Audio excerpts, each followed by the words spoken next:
Every 30 seconds, someone becomes a victim of human trafficking. There are more slaves in the world today than any other point in human history, with an estimated 40 million in bondage across the globe. Coming up next on South Dakota Focus, we are talking about human trafficking and what we are seeing right here in South Dakota, with 22 cases reported just last year. That's human trafficking on tonight's South Dakota Focus. Welcome to South Dakota Focus. I'm Stephanie Rissler. Tonight we are talking about human trafficking. According to a study done by the Human Trafficking Institute, South Dakota ranked 11th in the United States in 2018 for the number of active criminal human trafficking cases making their way through the federal courts. Tonight our guests will help us better understand what that means. Throughout the hour, you can also send us your own questions by text or email. Our phone number to send a text is 956-7372. That's 956-SDPB. And our email address is sdfocus@sdpb.org. Now let's meet our guests. First up, Becky Rasmussen, the Executive Director of Call to Freedom. Also here, Lisa Heth, Executive Director of the Pathfinder Center located in Chamberlain. Next, welcome United States Attorney for South Dakota, Ron Parsons. Thank you all for being with us tonight. We've got a lot to talk about. We've got some guests that will join us out in Rapid City in just a little bit. U.S. Attorney Parson, I'm going to talk with you. Let's talk about the definition of human trafficking. And I know there's many versions of it, but when you look at it from your standpoint, how do you define it? Well, human trafficking is generally a crime that involves exploiting a person for labor or commercial sex. Federal law defines it in two ways. Sex trafficking is where a commercial sex act is induced by force, fraud, or coercion, or where the person is under 18. If someone's a minor, you don't even need force, fraud, or coercion. Labor trafficking is the recruitment or harboring or transportation or provision or obtaining of a person through force, fraud, or coercion to perform services, labor services that basically amount to involuntary servitude, debt servitude, and in some cases even slavery. So as our, South Dakota's U.S. Attorney, what is your role in fighting this? Well, my role is as the Chief Federal Prosecutor, Chief Federal Law Enforcement Officer in the District of South Dakota, is to coordinate all federal investigations and prosecutions of trafficking, sex trafficking or labor trafficking that occur in our state. We work with federal agencies, we work very closely with state and local agencies, and we work with groups focused on trafficking like Call to Freedom. And we seek to develop cases, prosecute them, help victims, and then get the best sentences we can against these terrible criminals who commit these crimes. Okay. We'll dive into all of this as we move through the hour. Becky, welcome back, representing Call to Freedom. Talk to us about the organization and its mission. Yeah, our mission is to create a vision to have comprehensive services modeled within communities, not only to educate, but provide supportive services to those that are victimized. And our goal is, number one, to serve victims of human trafficking when they're identified. That's labor trafficking or sex trafficking. Provide safety for them, those next steps, basically become a support to them so they don't have to stay in that environment. And a lot of things you're going to hear of some of the gaps tonight, but as housing as well. And we have a project called Marissa's Housing Project, where we actually house 7 individuals that have come out of trafficking situations. We started that in October of 2016, and we've actually had, they can stay there for anywhere from 6 months to 2 years. And we've had nearly 20 individuals come through our housing project, and we're always full and we have a waiting list. And then thirdly, our job is to educate and help develop responses within communities. Our latest focus is to help equip assessment questions so that people are better identifying trafficking, but also within 4 pilot communities, Yankton, Watertown, Pierre, and Sioux Falls. We're integrating into the domestic violence shelters, so they actually have positions there. So when a victim is identified, local responders such as law enforcement will have a resource there to be able to help get services. So we're coming alongside those communities, helping them equip that to do that better, and we call those multidisciplinary teams. So Ron defined what human trafficking is. What are we seeing in South Dakota? Yeah. It's definitely happening. There's 3 types that we typically talk about. We're going to talk a lot about sex trafficking tonight, but labor trafficking is definitely happening in the state of South Dakota. We hired 2 bilingual case managers this last year and started working within the immigration population. And it's that foreign nationals are very vulnerable to the labor trafficking. We know it's happening in massage parlors and other areas. It's really hard to prove because these guys are moving individuals around. It takes very proactive investigations to be able to identify some of those things that are happening and that hidden component of this crime. And then from the sex trafficking side, we're going to talk about familiar trafficking, which is individuals trafficking their own family members, or they know the person who is trafficking them. We'll talk a little bit about transit trafficking, where they actually groom and recruit within the state of South Dakota. We have individuals who have been groomed out of South Dakota, and the trafficking has been facilitated in Chicago, internationally.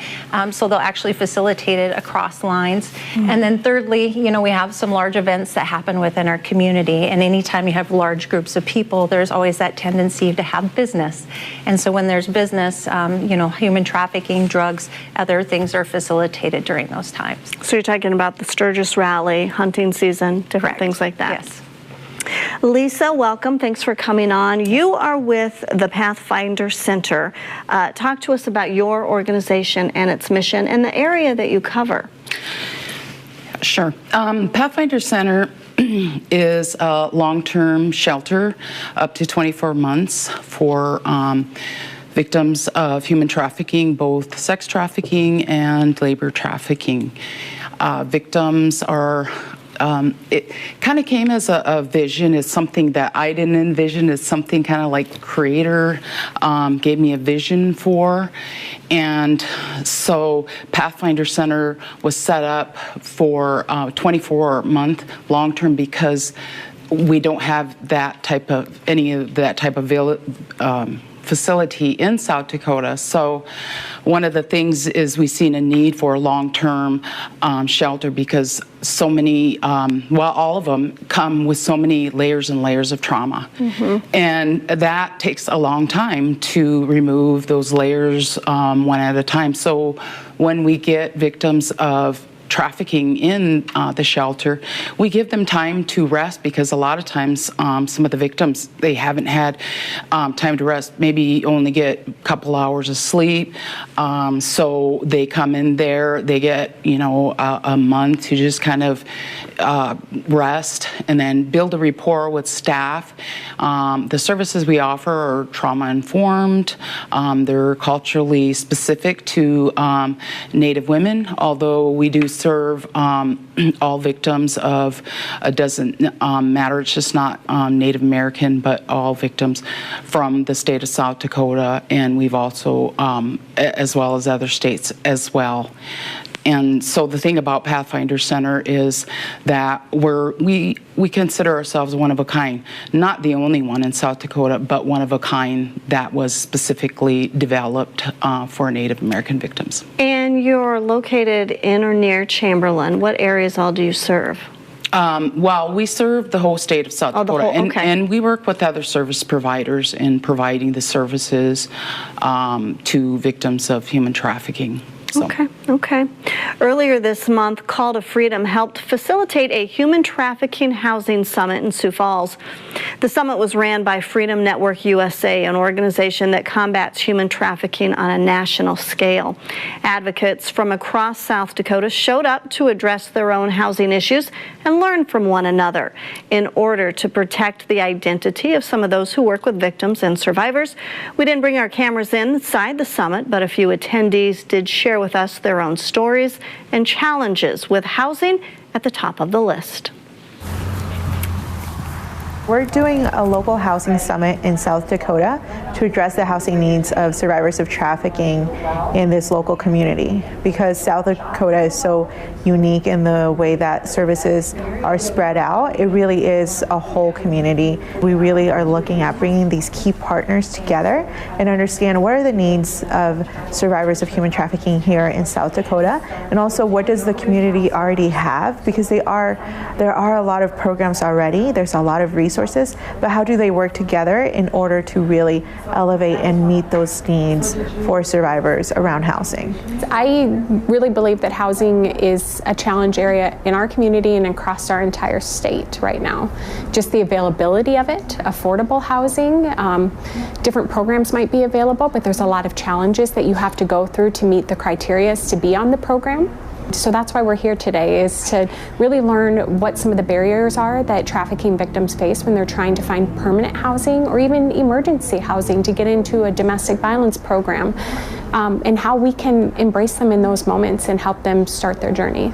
Housing is an extreme need on the reservation. We have an 80% housing shortage.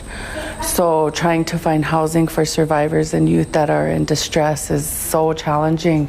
And so I think today, looking at how can we find federal, state, private, local resources to expand and meet the needs of our youth for housing, that's critical. We need to provide a safe environment so that our youth can heal and repair from the trafficking trauma they were exposed to. So having a safe environment and a place where they don't have to fear being trafficked or being sought out, or even are they safe when they sleep.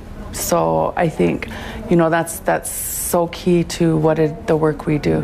There's a denial maybe on the tribal side that trafficking is happening on the reservation when it is, and historically it has not been called trafficking, but this isn't something that's new to us. We've had the border town non-natives who take advantage of Native people that are intoxicated, or they will buy them drinks or to lower their inhibitions and lower their guard, and then they're able to take advantage of those, coercion and things like that. So today, learning where that cross-section is and how do we identify these youth that are transient. One of our youth made it from Bismarck to Eagle Butte to Rapid City and then ended up at my shelter in Kyle.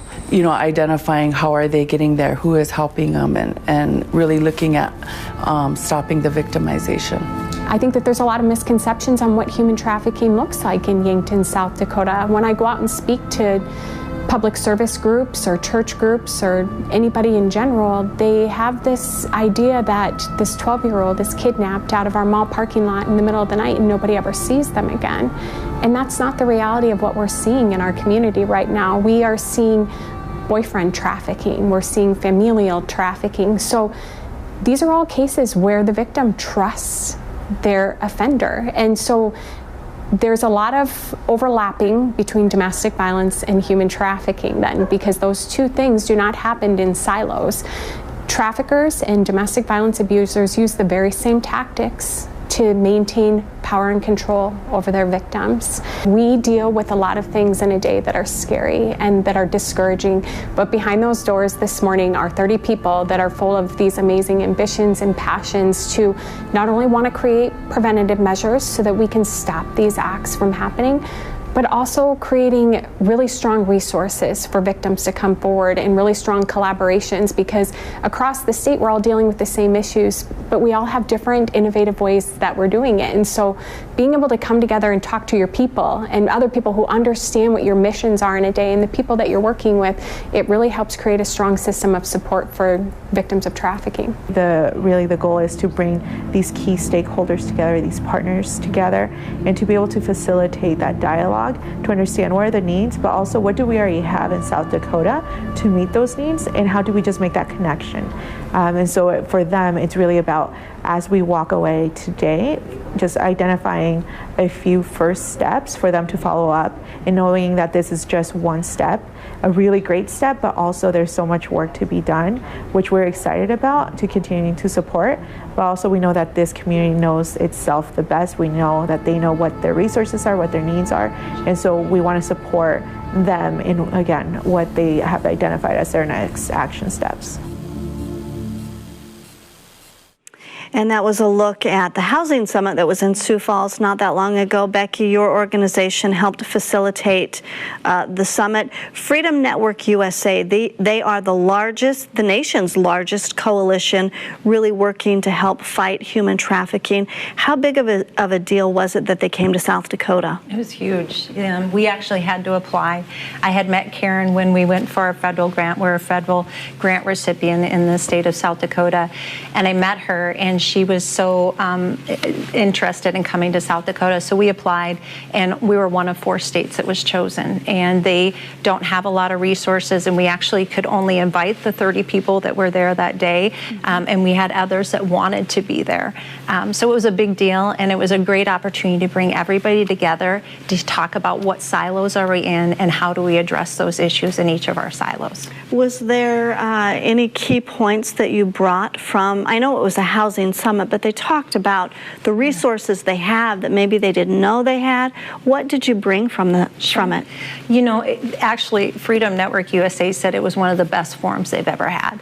And here's why, because I think South Dakota is open to collaboration, and not one organization can do all the work. Yeah. And so each community is very different. So you have rural communities, you have reservation and tribal, and all of them have different struggles and dynamics. I think the common denominator was emergency shelter is always a key, especially when a victim comes out and they need to be safe. So how do we best train our domestic violence shelters or those resources within those communities to understand, but then come alongside them, collaborate on permanent housing, and getting them stable is key in that. So there's a shortage of housing from permanent to emergency housing as well, and that collaboration is definitely needed. In a few minutes, we're going to go out to Rapid City, but before I do, when we talk about a lack of housing, I want to talk about the homeless, those that find themselves homeless, those that find themselves in poverty. Lisa, how often do traffickers take advantage of those people that don't have a home or are living in poverty conditions? Well, I think a lot of the traffickers, I think a lot of it has to do because of the historical trauma for our Native people, for the youth.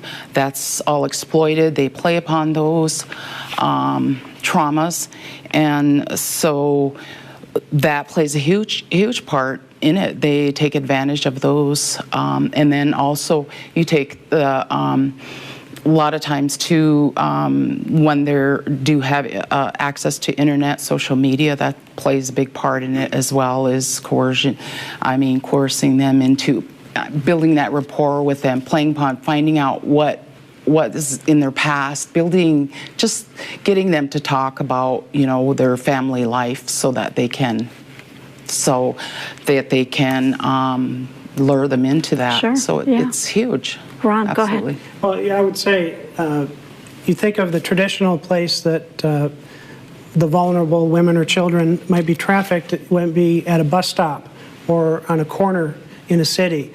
And that still happens. That's still true. But now everything has moved online. And so now we see people being groomed through social media, contacted through social media, and that is where we see the growth industry in trafficking, especially child exploitation. And Scary, yeah, go ahead. I just wanted to point out, it was just yesterday morning, an 11-year-old drove across the state, I think it was Wisconsin, 200 miles, drove. This is an 11-year-old. Themselves? Yes, took his brother's car, somebody that he met through Snapchat. Mm-hmm. And then his GPS lost the tracking system, so he stopped a police officer. And that. But could you imagine if he did get to the destination to meet this person through Snapchat, what would have happened? But yes, so 11-year-olds. So it is really a huge thing, social media. It might take months, might take a year. The traffickers will take that time to build that relationship with that child online. Joining us from our Black Hills studio in Rapid City, we have Norma Rendon, the founder and director of Where All Women Are Honored. Norma, thanks for being with us out in Rapid City tonight. Thank you for having me. I want you to explain your organization, if you could. What is the mission behind Where All Women Are Honored? Our mission is to provide safety and education to all victims of domestic violence, sexual assault, sex trafficking, and teen dating violence. But our philosophy is more than that. Our philosophy is to help with the healing component of all those issues, because we can't move forward until we get some healing done within ourselves as individuals, our families, and our communities. Okay. And I really would like to thank PBS for taking the time to address this issue and listen to some of the experts in the field, because now is a very critical time in our communities, especially here in Rapid City. We have oil pipeline coming through, and we have, it's just going to impact our communities tragically. Norma, do you think it's going to get worse with the construction of that pipeline? I keep hearing somebody talk. Oh. Can you hear me out there, Norma?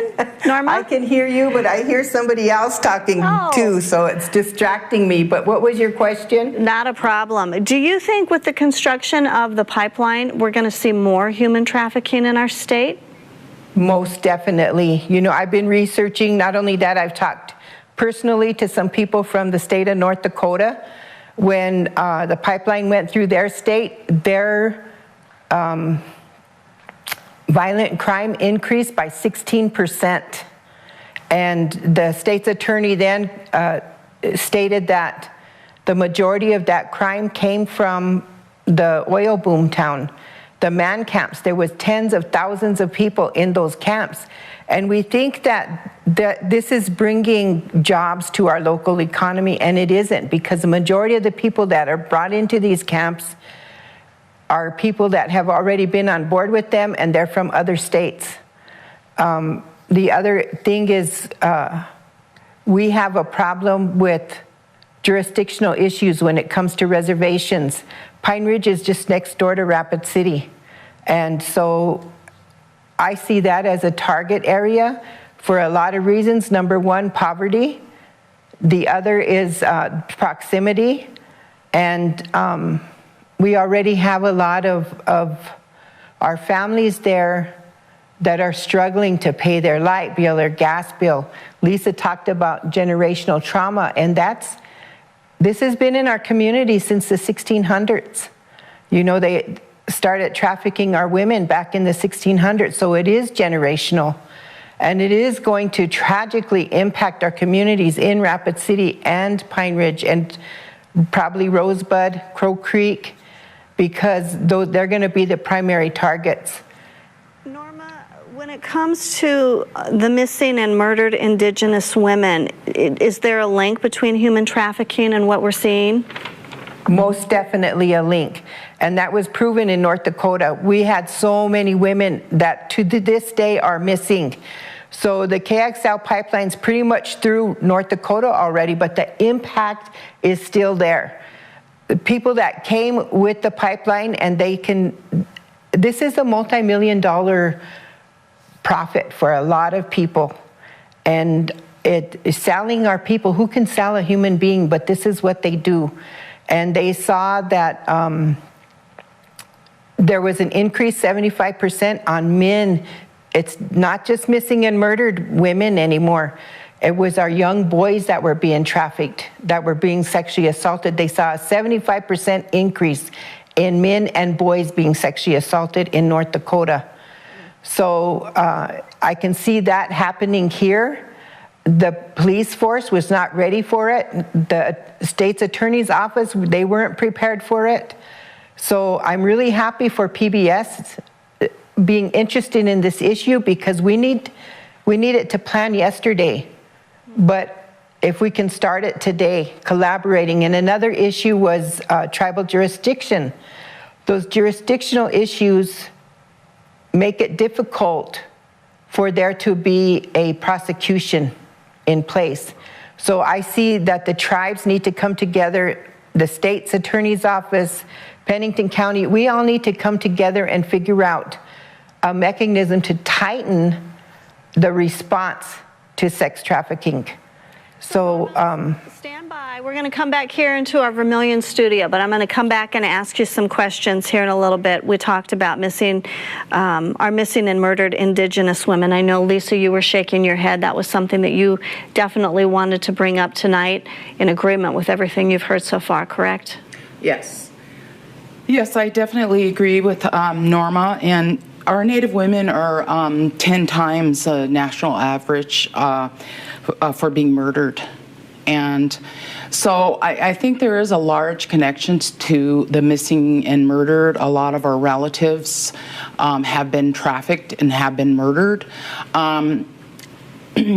Last year, we had a woman that from a reservation that we took into Pathfinder, and it was a couple of days later we seen that they had a poster on for missing, and so we had to have her contact her loved ones to let them know that she is okay. Mm-hmm. So there is definitely a link, and I do believe that the jurisdictional issue. Just last week, my daughter was telling me about a young man that was in one of the casinos on the reservation, and he seen 3 guys come in, and he was watching them. They weren't drinking, they weren't gambling, they were just sitting there watching what was going on, and he took it upon himself to go and ask them, "What are you doing here? Where do you work at?" And they said, "Well, we work for a farm." And they said, "Well, what farm?" Because he said, "I know which, the farmers around." They couldn't say which farm it was and that. So I'm thankful that some of our men are watching out, but we need a lot more of our Native men to be watching. They need to become the protectors of our women and our children and of our lands with KXL pipeline coming in. So Ron, I'm going to come to you. I know there's not a lot you can tell us, but there is an event coming up in Montana that will address some of this. What, a little bit about it. Yeah, the Department of Justice has been taking the issue of missing and murdered Indigenous women, missing or murdered Indigenous women and people very seriously. Congress has too, and we've have some proposed legislation that I think there's pretty much broad agreement that it's going to pass at some point in the next few years. But we're getting ahead of that issue. So we've been working very closely with the FBI, with BIA, and with all of the tribal governments in South Dakota to make sure that we're putting in place procedures, processes, not only for identifying missing, murdered Indigenous women when these events happen, making sure the reporting is tightened up, and then protocols for investigating them. But tomorrow, there's a little bit of breaking news. Attorney General William Barr will be appearing in the state of Montana to meet with tribal leaders, to meet with state officials and federal officials there, and have an announcement about a new initiative regarding missing and murdered Indigenous women. I can't steal the Attorney General's thunder, but right. Tune in tomorrow. Yeah, that's good information to have. I'm going to stay with you, Ron. When we talk about poor work protections, we might basically it's the lack of strong labor protections in some of our ag-related work areas, domestic work, maybe some migrant workers. Are we seeing a lot of the traffickers targeting those types of jobs, those types of folks? Yes. What you need to do labor trafficking, you really need an isolated work environment or a place where there are vulnerable people who are susceptible to control. And unfortunately, a lot of our agricultural settings are conducive to that. So we have seen that in South Dakota. But it doesn't have to be agricultural. One of the biggest cases we prosecuted in recent years happened in the Oklahoma-Chamberlain area, was people who owned motels and hotels and were legally bringing legal immigrants from the Philippines into this country and basically placing them into involuntary servitude, taking their paychecks, cashing them for them, and enslaving them. They were prosecuted to the fullest extent of the law. They're in prison. So it doesn't have to be agricultural, but that is a setting that's ripe to be exploited. Okay. We are starting to get some questions that are coming in and some comments, so feel free to send those to us throughout the hour. You can text it or you can email it, and we'll try to get through as many of these questions as we can. Ron, I'm going to stick with you, and then Becky or Lisa, you can touch on this. And this has to do with Shared Hope International. And I know, Becky, you can explain who they are much better than I, but they're another organization working to stop human trafficking, and it's with the exploitation of children, but then they grade our states. And South Dakota did not do very well. They got a D. Do we know why we scored so poorly, Ron? Well, you know, I'm not familiar with why we got a D. What I will strongly say, and I would strongly disagree, that women, children, the vulnerable are protected less by law enforcement in South Dakota than other places. That's just not the case. South Dakota has been a national leader in prosecuting human trafficking.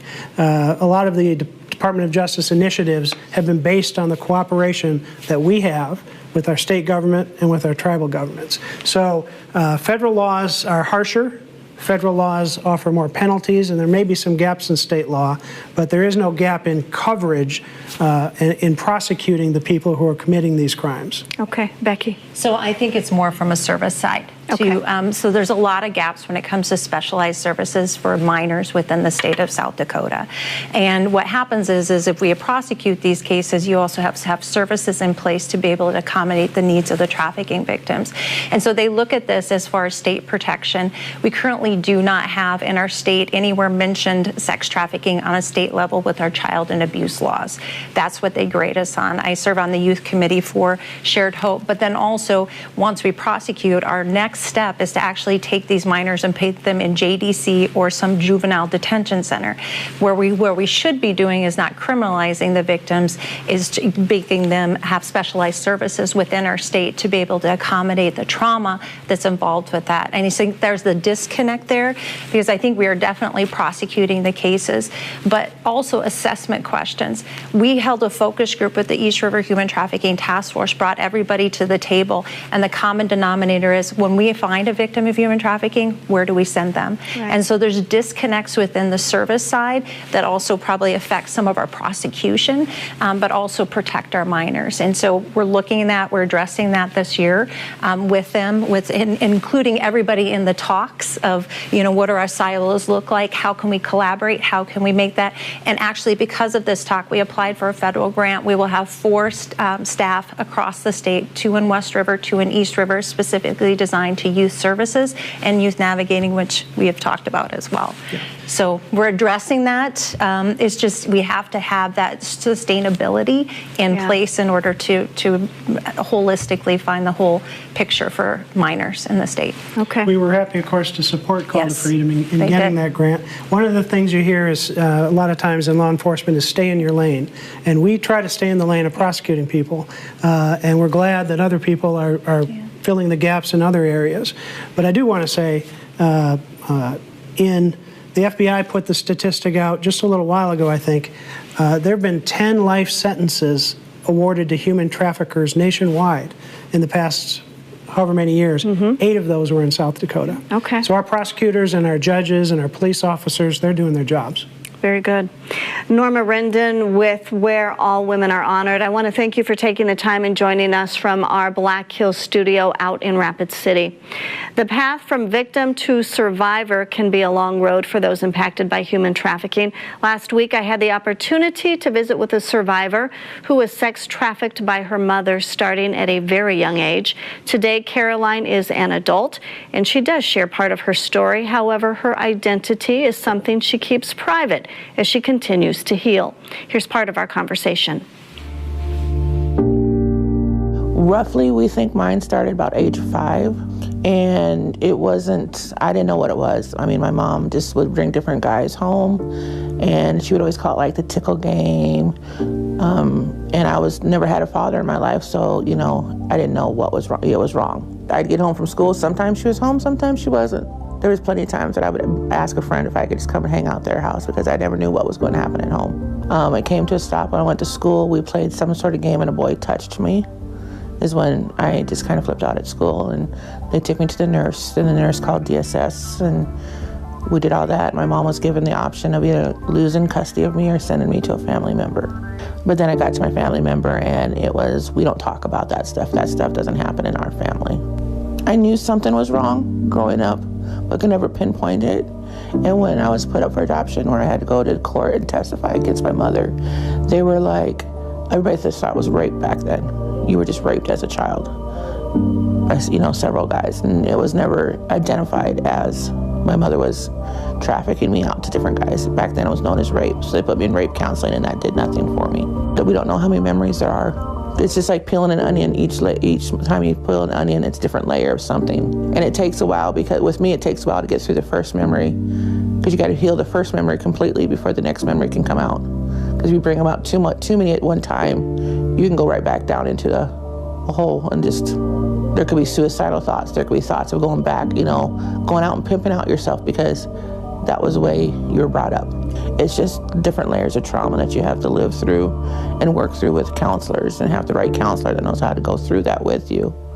So as you grow up and, going through a marriage, having kids, I couldn't trust my husband. I didn't know, I never trusted a guy. I still don't trust guys very far, or other females, because I've been hurt so many times by people. When I started working through my problems, and when I went back to school at an older age, and I started doing research on human trafficking and finding out how many kids out there are actually suffering and nobody's doing anything about it. Why should a kid have to suffer or go through being pimped out or sold or just chained to a bed? I mean, it is just, or sold for a cup of sugar or a pack of beer. Our society needs to wake up and take notice. They just don't want to know what's going on at their neighbor's house, or, because we are small town USA. You would be like, oh, that happens other places. That doesn't happen here. What happens here as much as it happens anywhere else. Right now, I throw myself into my job because I want to show that, hey, I am a survivor. I've overcome this. Yeah, I still have parts of it with me, but I can't let that define who I'm going to be now. I am not a victim. I never thought I could get a job, let alone live by myself, because I was always so scared of being in a place by myself. I've done all that, and there's more goals I want to reach. So don't let it keep you down. Shoot for the stars. Go after your dreams. Just because it happened once, you can change your life around. Special thanks to Caroline for telling her story. Becky, thanks for connecting with us. When we talk about familiar trafficking, which she explained in the piece, how often do we see this? It's more common than we identify, and here's why. I'll give you an example. We equip domestic violence shelters to ask questions. Young girl in her 20s walks through our doors. Domestic violence shelter asked her 3 questions. She answered yes to the 3 questions. They said, have you ever heard of Call to Freedom? She was trafficked by her dad. She was introduced to pornography at age 3. At age 3, she was introduced to alcohol to make her an addict. He was grooming her. And from 3 to 7, he sexually abused her. From 7 to 18, he sold her. So for her, this young girl, and Caroline's story, which I'm so proud of her, they don't know any different. They are taught by the person that they trust the most, that is supposed to take care of them, that this is a way of life. This is normal. So when they get out, they don't know what normal is until somebody helps them self-disclose. We had an individual who was a 61-year-old man. At 61, he was disclosed because he asked the 3 questions that he was familiar trafficked by his father. But all of his life, he didn't know what it was. And so familiar trafficking is one of those things that's very hard to identify, and I'm sure we'll talk about that on the reservations as well. But it's something that most victims never identify themselves because they're trained by this or groomed by the people that they trust the most. So it's one of those hidden crimes that we have to learn how to identify it, ask the questions, and help them disclose because they don't disclose for themselves. So Ron, one of the questions I wanted to hit on, we talked about prosecuting those traffickers. What about those people that are buying? Yeah, this is another area in which the District of South Dakota actually has been a national leader. The prior federal sex trafficking law was a little vague in terms of whether or not customers or Johns, I guess is a more common word, could be prosecuted, and the U.S. Attorney's Office for the District of South Dakota prosecuted a case and won a very important federal ruling in the 8th Circuit Court of Appeals that, yes, that statute covers people who are trying to purchase sex just as much as it covers people who are selling it. And since that time, Congress then fixed the law federally and relied on the District of South Dakota's case and citing it in the legislative history as to why the fix was needed. So absolutely, we prosecute just as many people attempting to purchase sex from a child as the people who are trying to provide it. Before I go out to Rapid City, if someone reaches out, whether it's to your organization or yours or your office, what is the protocol? Are you required to take action to the police? I mean, what are your steps? Anybody under the age of 18, we're mandatory reporters. So yes, we do report that to CPS as our protocol. Anybody over the age of 18, they have the ability to tell us what they prefer or not. A lot of times it gets really hard, and we're trying to work out how do we do this better, because we're always having those conversations, but safety is their first priority, and they are told by their trafficker lies and perceptions to make them not want to work with law enforcement, and so it makes it very difficult. But also there's rings. In a domestic violence, you have one perpetrator. In a human trafficking ring, you have multiple people. So you can put one person behind bars, but that doesn't mean that those influence of safety, you have a whole ring that's behind them. And so it changes some of the dynamics. So our protocol is, and when they're 18 or older, what does safety look like for you? And sometimes that means that we work with them to get them out of state, but we'll work with some of the entities in state to make sure whatever safety looks like, communicate between if that's what they choose. And some don't choose that. And so we are there just to make sure that they get out of that situation, that they're safe, and they have every opportunity to live life again and not be a victim of trafficking any longer. Okay, so Lisa, kind of the same protocol. If they're a child, you're required to. Otherwise, it's fine making sure they're safe. Yep, we're mandated reporters, but as Becky said, we offer them options. The thing we worry about is, finding them safety if they're in a safe place, or referring them to a safe place, depending on, like, say if it was somebody calling from Sioux Falls, we'd give them the number or call of freedom. Right. So connecting them, because we're long-term, so we don't do emergency shelter. So we'd connect them with somebody and say that if they wanted to come in long-term, we would work with them on doing that. Okay. I'd like to now welcome Kelly Patterson. She's founder of Treasured Lives. Kelly is an author, she's a speaker, an advocate, and a survivor of human trafficking. Kelly, thanks for being with us tonight from our Black Hills studio out in Rapid City. Thank you for covering this topic. I know you have a very intense story. As I mentioned, you wear many hats now. A survivor is one, author. You're a founder of Treasured Lives. Talk to us briefly, the organization. What's its mission? So Treasured Lives is South Dakota's only survivor-led organization that is battling trafficking. We are, of course, survivor-focused, and since we're new, I'd like to read our mission statement. I don't have it memorized yet, but we are a faith-based organization with a passion to provide a safe environment for survivors of any form of sexual trauma, with specific focus on survivors of commercial sexual exploitation and sex trafficking, to free those in bondage, whether physically, spiritually, or emotionally, and advocate for a future in which they can thrive, to spread awareness and education regarding sexual exploitation in order to help end sex trafficking and abuse. So that was quite a mouthful. I may never have that memorized. But we do offer support groups, advocacy.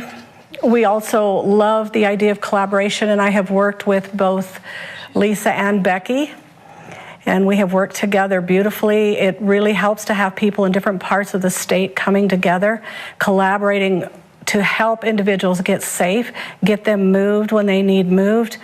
We like to help in the area of escapes and rescues, crisis care, personal needs. We also have speakers which are survivors and are hoping to train other survivors as well in that area. So we have quite a bit going on. Kelly, I want to talk about your story, and I know you've written a book about it, and folks can certainly read more about it, but you were part of a trafficking ring. What does that mean? A trafficking ring is basically an organization of individuals that work together. They can be in a variety of areas, and they're a criminal organization generally. They're very well organized. They are clandestine in their nature. Secrecy is what keeps them going, and they're very wealthy. It isn't your pimp on the street, if I can say it that way, but these are businessmen and philanthropists and people in law enforcement or any area of life, not what we expect when we think of some seedy character hidden in an alley. So Kelly, I know your trauma started at a young age. You were about 13. Did you feel at that point they were grooming you? Well, actually, my trauma began at before age 6. Okay. There was someone who had started by molesting me, which broke down all my barriers. That set me up for the ring. My first introduction into ring trafficking was at age 6 years old, so very young. The thing, and I just read this again today from a survivor, but they are very patient. When they're grooming a product, and that's how they see you, they take their time waiting for the day that you are out of your parents' home and they can have full access to you. I just read a statistic today that the average sex trafficking victim brings in roughly $400,000 per year to their trafficker. So there's a lot of money to be made. That's why they're patient. Kelly, And grooming, oh, go ahead. How long were you held captive in this ring, and how did you break free? So grooming began at age 6, which is basically schooling and training you not to say no, showing you what happens if you do say no. When you're real young, they'll harm other victims that are older in front of you, which teaches you a pretty good lesson. And what you were referring to at age 13 is when I was brutally gang raped because I tried to say no. I learned my lesson and was stuck with these people until I was nearly 22 years old. My family was completely unaware of what was happening. And at age 17, I was out on my own, and then they had me full-time. And I call that the age when they turned me out. How old were you when you were able to get free, and how did you do that? I was nearly 22 years old, and I devised a plan to grab my last paycheck, and usually that got turned over, but I grabbed that paycheck. I had my car already packed, and I took off for Oregon. Okay, and you, from that point on, you never turned back? I didn't. I had some trouble in Oregon when I first got there, but I met some people who took me under their wing and kept me safe. And I had an encounter with faith that really changed my way of looking at things, and I finally got free. I had attempted many times before that, however. Stand by, Kelly. We're going to come back here to Vermilion, and I'm going to visit with you one last time before we go. Okay. Becky, there was a question that came in.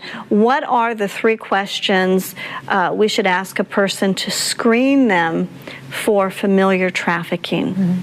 So do you have control of your possessions? A lot of time on labor trafficking, they will hold their identification. They also do that on sex trafficking. Have you been sold for sex? If they say yes, did you keep the money?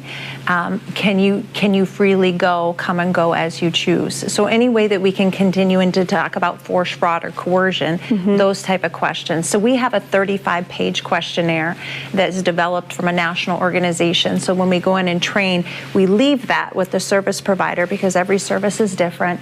They can pick and choose and implement those. And typically what they do is they answer the 3 questions. If somebody answers yes to that initial assessment, they'll go into a full assessment with more questions once they have that. This is a potential trafficking situation. Okay. So Ron, Kelly was talking about a trafficking ring. How often do we see that here in South Dakota? You know, we haven't in a while detected something on that scale.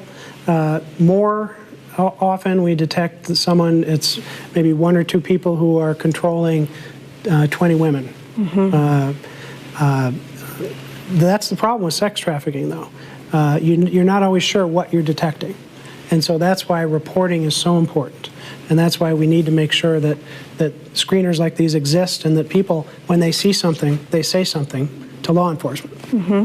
We've got about 6 minutes left in the show. It's hard to believe. But from the 5 minutes left, from all of your areas of expertise, what are some of the biggest misconceptions that you've seen that you want people to take a look at, Becky? I think when Desiree was on the video, she said it, a lot of people will see the movie Taken, or they'll see a 12-year-old being kidnapped. Traffickers have gotten smarter than that. They use coercion. They lure in their victims, they recruit them, they groom them, and then they will isolate them in power control situations and build relationships with them. You know why? Because they're not going to leave. They have a connection, they have a trauma bond. And so you're seeing a lot more of that relationship building, grooming, recruiting type of trafficking. Ron, what are some of the major misconceptions you're aware of? Well, one of the misconceptions is there's a difference between human trafficking and human smuggling. A lot of people think that's the same thing. Human smuggling is really a crime against our borders, against our national sovereignty. Human trafficking is a crime against a person, using fraud, coercion, or force to compel them to do something, either a sexual act or labor. And so someone who's being smuggled may not be being trafficked. I mean, if someone who's coming across our border illegally to work illegally, voluntarily, they're not being trafficked. They're being smuggled and they're breaking laws. Trafficking is about the person and the force and the coercion put on the person. Lisa, anything to add on some of the misconceptions? Like Becky said, a lot of the Taken. But one thing I want to point out is that sometimes a lot of young people are still at home and are being trafficked. And their parents don't know that. So it is really, really important for parents to please monitor the internet, monitor their phones, monitor Snapchat, get their passwords, and that. Keep your children safe and don't let them be talking to, we see the stranger, that it's the stranger out that's going to take them and stuff, but it's people who are through the internet. So get the passwords, check. Keep your children safe through that. So a lot of times these children are still at home that are being trafficked. I want to get some last words of advice. Kelly, I'm going to come to you real quick. Anybody watching, maybe they are a victim. What is your best words of advice to get out? Find help. There's always hope, and you've already survived the unsurvivable. Only 1% approximately make it out. And if you're alive and you're listening, you've got what it takes. Find somebody, tell somebody, and keep telling until you get free. Never give up. All right. And if folks do want to read your book, it's available, correct? Yes, on Amazon. What's the name of it? From Trafficked to Treasured. Very good. I'm going to come back in here. Best advice, Ron, let's start with you. You have to prosecute these. What would you tell folks watching if they fear someone is going through it or they're going through it themselves? You just have to say something. You have to report it. Call 911. Fortunately, in South Dakota, our law enforcement officers, our first responders are aware of this issue. They're trained on it. And so report it. Contact Call to Freedom. Contact Pathfinders. Tell somebody. But I have to underscore what you said, too. You have to watch your children. Yeah. I mean, we just have to watch our children, and not just because of trafficking, because of illegal drugs and all these other reasons. But we have to be aware fully of what our kids are doing. So, Becky, I'll come to you. Some folks might be scared too. They might fear they're going to be prosecuted. They've done something wrong. And that's how traffickers utilize them. They will say, if you tell, you're going to get in trouble.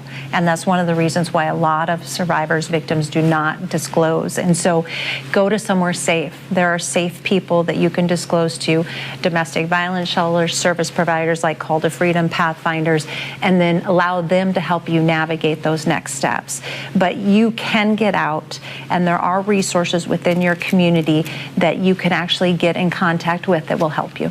We've got about 20 seconds. And I just have to, victims are protected under federal law. So if you're a victim of trafficking, we're not going to prosecute you. We're going to help you. We're going to get you safe. We're going to prosecute the person who did it.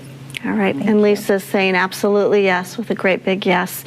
That will conclude this edition of South Dakota Focus. I'd like to thank all of our guests for being with us. Thank you to Kelly Patterson with Treasured Lives and for sharing your story. Back here in Vermilion, thank you to Becky Rasmussen with Call to Freedom, and thank you to Ron Parsons, our United States Attorney for South Dakota, and thank you to Lisa Heth with the Pathfinder Center. Thanks to everyone who did connect with us tonight to ask a question or share a comment. If you are in need of help or fear someone you know is a victim of human trafficking, the National Human Trafficking Hotline can help. The number is 1-888-373-7888, or you can also visit them online, humantraffickinghotline.org.